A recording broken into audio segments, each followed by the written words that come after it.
What's up? What's the word? What's going on, y'all? It's your boy Cody Mack here with another episode of What's the Word. And today's episode is very special, y'all. Today we talking about inclusion and we talking about manifestation, right? So right now I got the brother 19 Keys sitting next to me. I got fraternity brother, you know what I'm saying? Detavio Samuels. And I got on the boards and my co-host right now today is Miss Bree Specific. I made it special, thank you. Oh, you always make it special. All right. So, reason why I wanted to lead with manifestation and inclusion, because it's gonna talk about the whole topic what we're going over today. Manifestation. When I say I got a list of 5 people on my list that I got to sit down and talk to, like Mr. 19 Keys is on that list, so I get to check that out. Honored, brother. Honored. You know what I mean? I've been following you for some years. And then also on manifestation, me and Bree went to the Revolt Summit for the first time this year. We did. Yeah, and we had a ball, we had a kick, we got good content. And I'm like, yo, and I found out, Detavio was a noob. I'm like, yo, I gotta meet him. Respect. Just on so many levels, there's so many things we gotta talk about, just from a Chicago standpoint. And Chicago is why we here, because y'all here in Chicago right now to rebuild Chicago, right? Yes, sir. So tell us a little bit about that program. Rebuild Chicago is just exactly what it sounds like. Rebuild it for those who are living under the oppression. Mm-hmm. You understand me? Right now, Chicago is in this dark blanket where the oppressed are oppressing each other.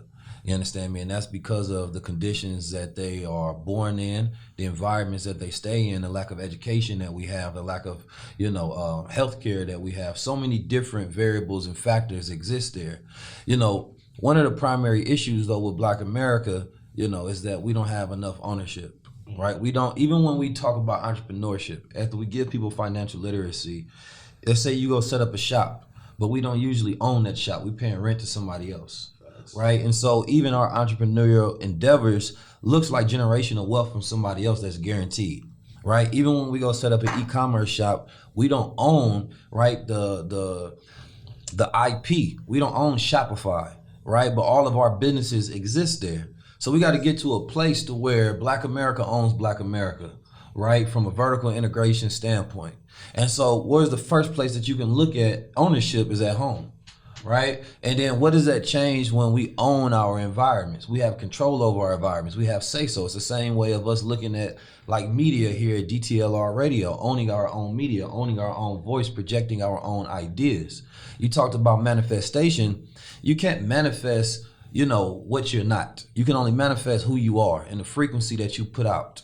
Right. And so when financial literacy is in the minds of Black people in America, then they manifest ownership because they have the knowledge of it. Right. Then they know what to do with the money that they have. So to rebuild Chicago is about, taking the financial deserts that we have and introducing financial literacy, introducing the financial education, and then giving people the opportunity, regardless if you're making $10,000, $20,000 to $100,000 a year, to participate in ownership of your environment. Which means now what you think, right, and what you say and what you believe matters in your environment. You're not just policed in your environment. You're not just oppressed in your environment. You own it. And that's something that we haven't had a feeling of in a very long time, right? We know what it's like to lease, right? We haven't got that feeling of what it's like to own. We know what it's like to police our neighborhoods in the form of gangs, but what is it like to take pride in your neighborhood because you have equity in it? That reforms and rechanges and redeems the environment, right, just at the root, because then you have, and I believe at the root of everything that we're doing with Rebuild Chicago is putting self-love back into the people. You understand me? I think that this is a movement to where it's like with Martin Luther King, he say, turn the other cheek and have love for your neighbor. But when a Black person is your neighbor and you got love for your neighbor, now we love each other. Now we take pride. Now we say the same way everybody else owns their community. We want to have that same pride. We want to have that same feeling so we can build up the way that they've been building up. Because we've taken our money and we've supported everybody else's community but our own.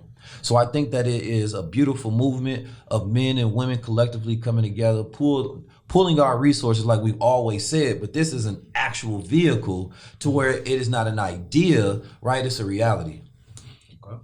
Yeah, just real quick on that. What I love about it is a couple of things, 4 pillars. One, and he talked about it, information. In order for people to do better, they got to know better. So you're going to get information and education.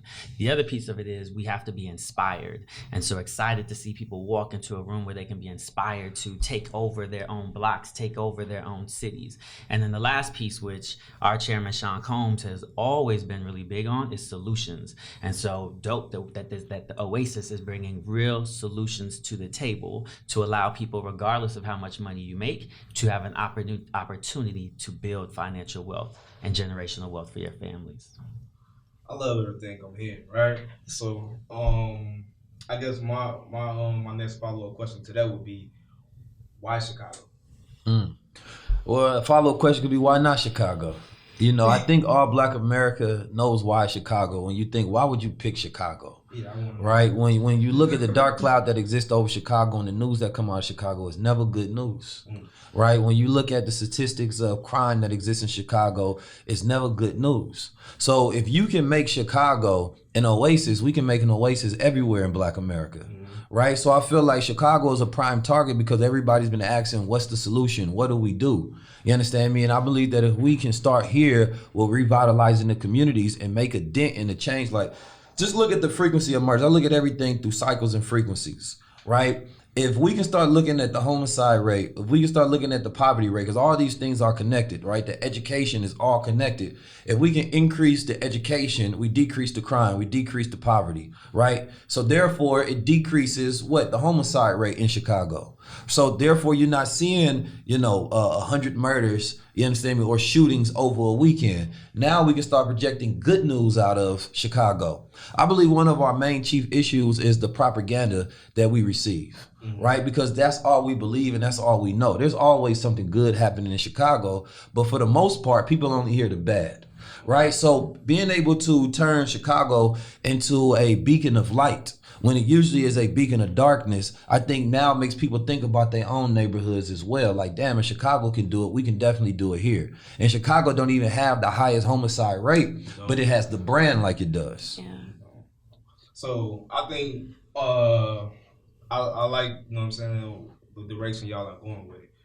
My question to that would be, who in Chicago have y'all tapped in with to understand the lay of the land? Because it's one thing to have an idea from the outside, off the propaganda, the news, the YouTube videos, but who have y'all tapped in with that actually know the culture of Chicago, that's actually telling you guys that what you implement will work to help with the violence and help with all? Yeah, especially I feel like coming to Chicago, me being a Chicagoan, it's like, we don't rock with everybody that try to come in and start programs and say, we got y'all. A lot of people in these inner city neighborhoods, they can look at it and say, oh, well, this isn't for me. I could never, with my salary, my wage, I got 3 kids, I could never go to a program and know that, I can help and rebuild my community. And then they could easily just look and be like, I don't know y'all don't know me. And that's facts, because I can just Chicago's like that. I can attest to Every hood like that for real though. I don't think it's that different. I come from Oakland and St. Louis, so Chicago is special, but it's not special in the terms of the solutions that's needed to change Chicago, right? My brother Fahim and Amir, they have a real estate portfolio in Chicago, and this is where they started the program where they be teaching young men and giving them the skill sets to change their life. So, they have all of the connections within Chicago, and it's not about a few different people, it's about everybody. This is the people. So when you say this group, you're talking about yourself. When you participate in the fund, you're taking responsibility to rebuild Chicago. It has to be done by Chicagoans. Whether we're doing this in Detroit or Oakland or wherever we go, it's your responsibility, not ours, to make this thing work. If you see somebody doing good, you have to help them do good, right? So you having, an attitude towards outsiders is really you having an attitude towards yourself. You understand me? And that's probably part of the issue and the problem. Like, you can't take so much pride that you can't receive help. You understand me? And so regardless of where we go, I'm a Black man.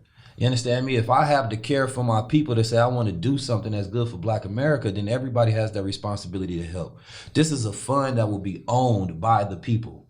You understand me? It's not a fund that's owned by 19 Keys or Detavio. This is a fund that you participate and you have ownership in. So therefore, Chicagoans, when they invest in it, is their fund. So take pride in it and make sure that it works.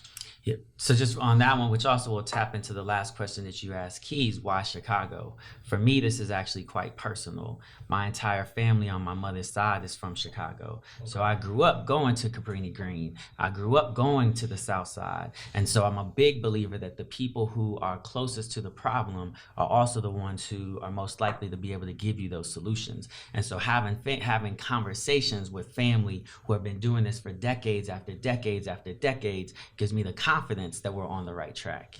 I'm confident that y'all on the right track. And I do want to say that they have actually locked in with people that are really, really from Chicago, that's in the mud of Chicago. Because some of the, even the investment that they have in the original portfolio are in the hoods of Chicago, some of the darkest parts. So when you see us moving the way we move, it's not by accident. We're not moving goofy. You understand? We're making sure that we lock in with the real people that's doing real work everywhere that we go. And I guess that's what we could have that conversation off mic, because when it comes down to my city, it's always it's ongoing talks of like who's real movers and shakers, right? And sometimes, and this is just like just an ongoing conversation. It's some people in Chicago that's actually putting in the work, that has the community, and it's some that look like they have it.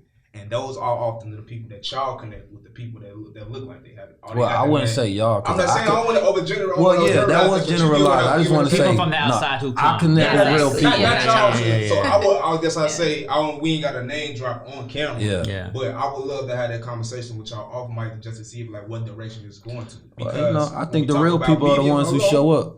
And when we talking about media, I want to say this event was today, and a lot of people that I feel like that have that influence and they didn't know about it. Yeah.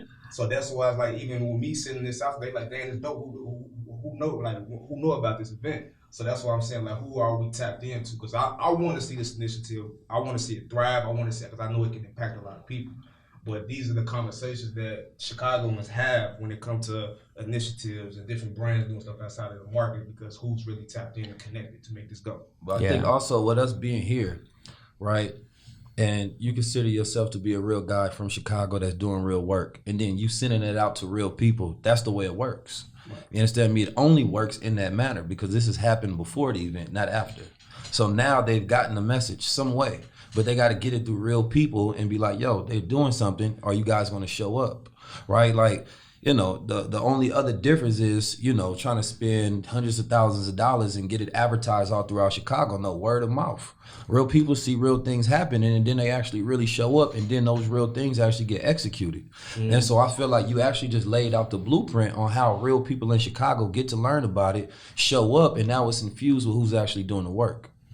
Yeah, I'm a big believer in like real recognize real, right? And the biggest way that I think for me to do that is separating those people who are big about activity and those who are big about results. And what I will say about Fahim, Mike, 19 Keys, Revolt, we have a deep track record of results. It's not just activity, it's not just talking. If we say we're going to do a thing, we show up and do the thing. And I also just want to say that a lot of times when you're building in a city, it takes time. There's a phase approach. So we here with y'all, this is phase one, at least for me. A lot of these folks been on the ground for quite some time, right? Mm-hmm. But we are building. This may be the first time you see me here, but it's not gonna be the last time, right? Mm-hmm. And we will continuously build, and we will continuously prove that we will deliver results. And it's cold in Chicago, so we gotta do that about it. Should have been out here in the summertime. We gotta chose Miami.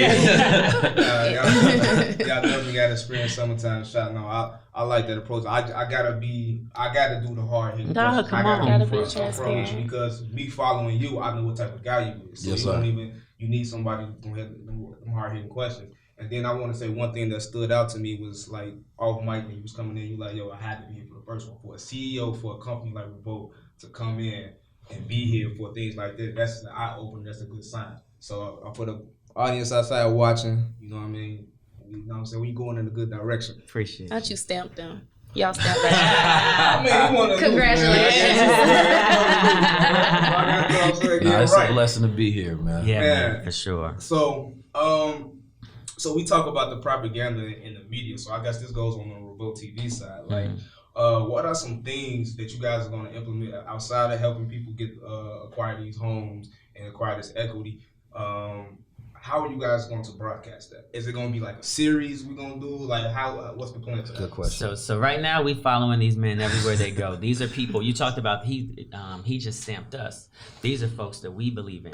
We recognize that the power of media is to be able to be the arbiters to say these are the voices you should be paying attention to. These are the voices you should be listening to and watching and investing in their work. And so Keys knows wherever Keys goes, Revolt's gonna show up. You know what I mean? Like Fahim knows wherever he goes, Revolt's gonna show up. And so as they move, you will see them move on Revolt. So it'll show up on TV, digital, social, you name it. But wherever they go, we're gonna be right there next to them. That's the type of partnership we have in general. That's just the way we move as a collective. Okay. All right. So, and then more so on the Revolt side, I see that you guys do broadcast black media organically from some of the top markets from Atlanta, New York, and LA. What is it going to take for you guys to get a better stronghold on a consistent basis broadcasting black media from Chicago? Yeah, so I would say in general, we just broadcast nationally and globally, right? And so what we inherited, or what I inherited when I took over the network 2 years ago, was a cable platform. So anybody in Chicago can turn on their cable television and watch Revolt. What we've been doing over the last 2 years is significantly growing our digital footprint because we know that's where our people really are, right? And so now you can go watch it on YouTube. You can go download the Revolt app. We on iOS, we on Apple, we on Roku, you name it. You can get Revolt anywhere globally. As it relates to actually being in this city and doing work, this is the beginning. Okay. And again, we didn't want to come in and just broadcast and do some shows. Now we coming in here to do the work first. Okay. We're going to earn our place in the city, and then we're going to show up. Okay. I speak on that because I feel like I already know what you, like I said, I follow you, so I already know what you're going to do, and it's going to be business. But when we start talking about a concept of just changing that narrative of negative about Chicago, we need platforms that have a Chicago voice on a national scale. For sure. Like everything that's coming out in national media when it comes to black is East Coast, South, and then LA is just LA. Everybody go to LA. We have no Midwest. You've been from St. Louis, so you understand, like no Midwest, no Detroit, no Chicago, no St. Louis. So that is needed. So I'm gonna need y'all help also spreading the news about a show we call Revolt Black News. We've featured a lot of the stuff that's going on in Chicago over and over and over again. I think our portfolio is so broad, a lot of times people don't understand we got 30 different podcasts, 40 different podcasters, we've got 40, 50 different shows. But trust me, we have been in Chicago, we are covering these stories, and this is only gonna get deeper. We gotta get somebody from I was gonna call it the rack. I'm sorry, I'm funny. Yeah. We turning over a new leaf. I'm turning over a new leaf. Not calling it the rack. You can't. It's like we, cause I follow you and you was talking about like how you been Muslim, and yes, like sir. It's in Oakland you say y'all was like street Muslim. Yes, sir. So it's like you can be yourself, still articulate where you articulate things, and be your authentic self and still get your message across, right? Absolutely. So about me calling it the rack, we know my audience, we know what people, my people from the trenches, and they want this information, they want to get out. So like how Deion Sanders was telling dude, like talk how you just got done talking. Yeah. So I'm gonna talk how I talk, but at the same time I can have an intellectual conversation. But Chicago, man, we want these brothers here, and we gonna get that Chicago voice on Revolt. We need that. You got some names you can send me? I got all the names. You got a list already ready. Yeah, let's do it. Because it's an ongoing thing. You know what I mean? It's an ongoing thing that we fight for us to be the third largest market. That term, the second city that they put on Chicago, that's how we feel. We feel like our culture is misrepresented nationally. All y'all know is Kanye, but when we got stars here, we got media personalities, we got people that's big in the financial investment world. Like we got a new Rashawn Williams. I don't know if you're familiar with him. Big, he from Chicago. Big, he handles like stuff for like a lot of celebrities and stuff in their investment portfolio. Black guy, but people don't know. I mean, y'all got Ross Mack. He from Chicago. He's on that. Yeah, we love That's Ross. what I'm saying. Yeah, he got all the show. We love Ross. Yeah. We need that. We love what I mean? Ross. So I don't want this to turn into like a Chicago Alpha Crime episode, but I just wanted to let y'all know when y'all coming into this market, if we want to embrace y'all with open arms, it's a lot more than just showing up with cameras. But even if it's vice versa, like if it's anything that Chicago as a culture can do, representing ourselves media-wise, or even helping you guys get it out, get the message out, get it to the people, that's why we have these conversations. Yeah, I appreciate it. My history and my life has taught me that a lot of people want to wait to get to a certain point and then give, or a lot of people just want to take. When I walk in the room, I'm always gonna say, how can I help? How can I serve? So I appreciate your thing, but I'm gonna flip it and just say, y'all let me know how we can serve, and then hold me accountable 2023 for Okay, because I'm gonna call you. Now, I want to say this is not the sexy work. This is the hard work. Yeah. You understand me? Like, even choosing Chicago, it's starting at the hardest points. You understand me? Like, this is a fund that can take in money globally, right? And so choosing Chicago is really proving that we're about the work, because we literally could have started in Hawaii somewhere, and we could have enjoyed some good sun, but they say, no, let's go to the trenches. Let's go where people gonna have their eyes and scrutinize at the same time. So it's about us taking on that challenge. Everything we do with Black America, everywhere we go, I done been all around the globe talking to Black people. I've been embraced with open arms because they appreciate when they interrogate my spirit, they find somebody that's real. You understand me? I come from the environment, so I already have general knowledge about changing the environments. When you look at the history of Chicago, look at the history of Oakland, you understand me? You see movements that have went through Chicago. Like, this is the home of, Barack Obama, right? It's the home of the Honorable Minister Louis Farrakhan. They're very powerful figures within Chicago. That's at a high level, but at the low level details that you're talking about, the politics of Chicago. And Chicago has always been a very political city. You understand me? In order to make things work, you have to 100% work with the people of Chicago if you understand the layout historically, the way Chicago has moved. You understand me? And so coming in with that knowledge, it's not coming over here and saying that we go, cast light on Chicago and everything is going to grow and be beautiful. It's saying that there's going to be a lot of work, a lot of conversations, a lot of challenges that's going to come with it, but that's the preparation. If we want to change Black America, we have to be able to manage the focus of our people. You understand me? We have to be able to educate people on a certain level, and we have to create vehicles to where that can be done. And so this investment fund, you got to think about what it takes to build a portfolio, then go to pay almost $100,000 plus and get the SEC, you understand me, approval so that you can do a fund like this. This is a reason why there's only one active Black fund in America. So there's a lot of work that has to be done first before we can even produce and introduce this to the culture in the first place. So you can't just start this and bring the camera. You have to do the work, then bring the cameras. Speak on that. Like, what's some of the top challenges you guys had of bringing this into fruition? Well, I think it's just doing it ourselves. It's like we all utilize. So shout out to my brother Fahim and Amir. When they approached it and they brought it to me, I had to think about what was the process of everything that they done first before it got to my doorstep, and that's what I respected.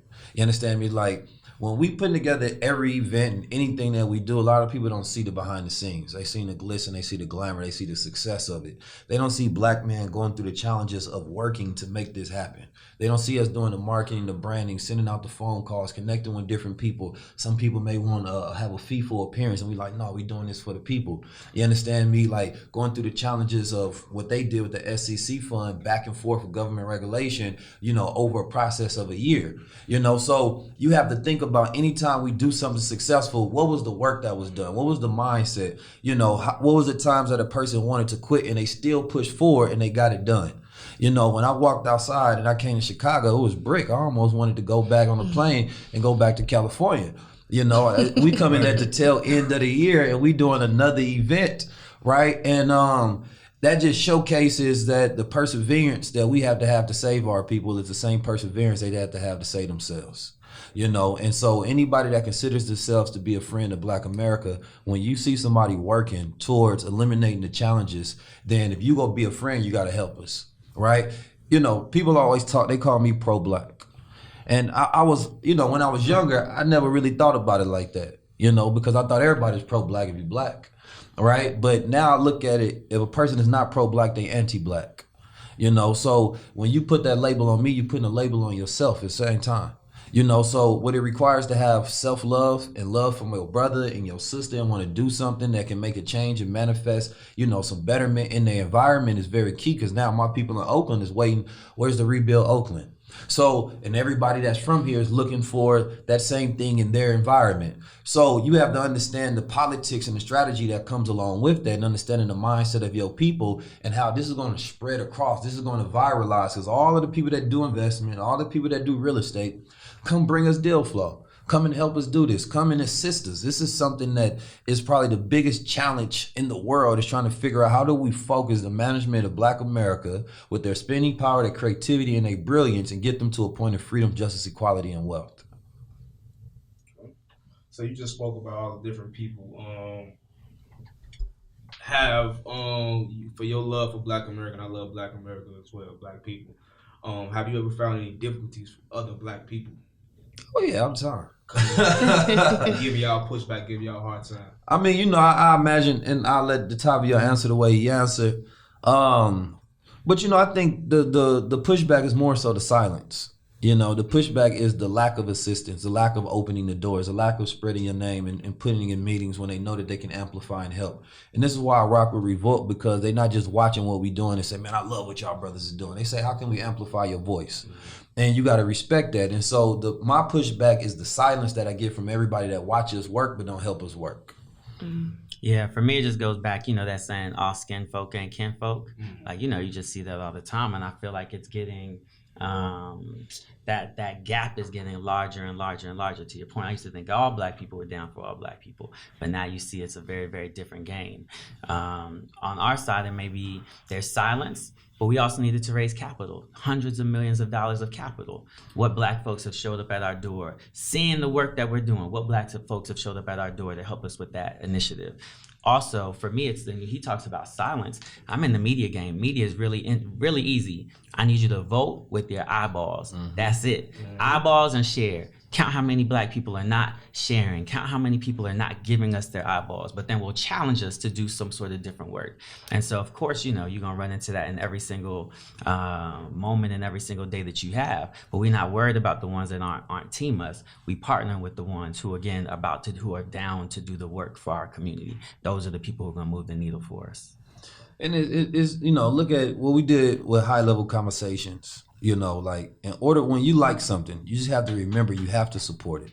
Anytime you look at something like, you know, we should have Black America knocking on our door to do advertisement deals with us because we have one of the top intellectual platforms, you know, in the world. And we've done something that's a phenomenon. But sometimes we have to teach our people how to help us because they may not know. And so especially when you're doing something new, you're saying that, oh, you like this? This is actually how you can participate in this to grow this. So that it's not a one-off thing, but it becomes a normalized thing. You know, it's like same thing with y'all show. I'm sure that there's many more people that listen to it. They probably don't have the idea like, man, I wonder if I can hit them up and get my product advertised on that. You understand me? There's so many different ways, but we have to educate our people how to grow Black America's business, how to grow the commerce that we do, how to grow the media companies. And then when we share certain statistics about the lack of these companies coming in and putting ad money into Black platforms, that's key because we have to put pressure on everybody in order for us to grow. Yeah, that's the other way you vote. You vote with your eyeballs and your wallet. You give Black media your eyeballs, and those people, those advertisers, those brands that they're not showing up in Black media in any way, you take your money away from them. We punish them. We have to use our collective power to say that if you're not going to reinvest in our community, then we're not messing with you. There's a lot of folks who aren't willing to play that game. Standing on business. Standing on business. I like that. So let me ask you this: like, what are some tools, some tips that you can provide us to help? I don't want to say convince, but help, you know, actually basically convince like our culture and our people to spend their money with Black dollars. Like, what are some tips? Like, how would you go about like, you know, advising the masses? Like, yo, this is why you should do this. Like, what do you guys should do? Because you sell products. I wish I could get into the blockchain. Shay gonna kill me because she wanted me to talk about that so bad. But how can you? What's some tips you guys have for that? You know, just from spending Black. Well, listen, we got Christmas coming up. You know, and I know a lot of people go sit on Santa Claus' lap, you understand me, and tell them where they've been naughty and nice, and hopefully they get something. But instead of doing that this year, you know, if you take that money and number one, if you're going to spend money, spend at a place where, you know, it's Black owned and spend at a place where it benefits Black people. This is what we trying to really get people to realize. Every other community is already doing it but ours. You know, so all we're trying to do is take on the successful practices of every other community so we can enjoy that same level of success, right? When you look at, you know, I'm talking about everything from the essential products, from our toothpaste, from our toothbrushes, you know, from our underwear, from our t-shirts. When you go walk into Walmart, every time you look at a product, you're looking at somebody's family, right? You're looking at somebody's family wealth. And most of the time that don't represent black family. It don't represent black wealth. So every time you spend $1, you're literally taking your money and you're voting for somebody else's wealth. Right. And if you become cognitive and you become intentional about like, yo, damn, I just spent money with this neighborhood. I spent money with that neighborhood. When was the last time I spent money with us? You know, for me, I have to think about that every dollar I spend. You know, I want to make sure that if I think about the choices to eat in LA, I can look directly on Uber and they give me black food restaurants or black owned restaurants rather. Just that circulation of that dollar increases their revenue and increases their opportunity to actually create more jobs. Right. And so by spending more with us, we create more jobs and we automatically create more wealth. The average person may not think that deeply into it, but they have to. Right. Especially when you're talking about the future. And we just got to stop being so short term. We think check to check. We think on survival day-to-day basis. But when you think about owning your future, you got to look at the way every other community builds wealth. You understand me? Through circulation, through education. You would take somebody else's dollar, and for the most part, Rashad was talking about this. He said it was this guy that was telling him that you will never get this dollar. He was from another community. He was like, he wasn't saying that, you know, to be facetious or saying it in a racist way. He just saying that when this dollar leaves my hand, it's going to somebody who look like me. And when it leaves their hand, it's going to somebody who looks like them. You know, and so if we don't have those products and services, then we can't even circulate our dollars. So it's also about us becoming producers. So that, damn, when I think about going to spending my money, can I even spend it with somebody that's black? Do you even have that service that I need? You know, I think that that's a key function. But just on a daily basis, just think about how much of your budget from the check and the time and the hours that you work, how much are you spending with somebody that look like you? Yeah, everybody wants to go for some like big, massive activity, and they don't recognize that so much gets done just by inching little things, right? So how did I get started? My little inches. Okay, I'm gonna make sure that every day I walk out the house, I got something black owned on me. My watch is black owned, my jacket black owned, my hoodie black owned. It's not like that every day, but every day I walk out that house, I make sure I have something black owned on me. Every day I get dressed in the morning, I make sure that I get dressed with something that is black, like inching. My bar can't be a bar unless it stay 50% black. If it go underneath 50% black, it's time to stock that thing back, like little inches. And then again, I'll come back to the media space. The reality is 2 years ago, black media was 0.3% of the entire multi-billion-dollar advertising market.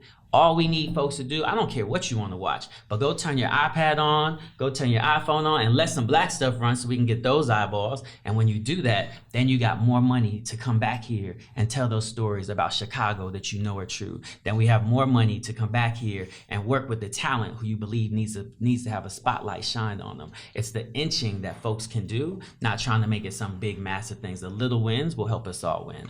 You know, in 2020, we actually had a campaign. It was called My Black Receipts. I did it with a sister, and I think that basically what we did is every time you spend $1, you would take your receipt digitally, you would upload it. You understand me? So we can see how much money that we were spending. It was during the time of George Floyd, and I think like within 2 to 3 months, we was able to amass $6 million, right, to be accounted. So creating these accounting systems as well, you understand me, I believe is key, because sometimes we don't realize that we're spending so much money with everybody else, and so we're not intentional. So unless you can make a person aware and conscious of it, we won't do it. But when you can see it as a dollar circulation, you can be like, oh, I actually see my black dollar being circulated. So it's about us, like you mentioned, blockchain technology, but creating technologies around, right, these systems of change that we want to see to be more efficient. We can't operate off grandma's and grandpa's revolutionary spirit. We have to operate and utilize technology. We have to figure out systems and ways to where today, now, what does it look like in 2023 to spend my dollar and to circulate that black dollar and to calculate that circulation, right? When you go to different corporations during the George Floyd height, all of these white guilt started to pop up. You understand? They start writing checks because they wanted to make sure that a percentage of their budget was going towards Black America or some sort of diversity fund.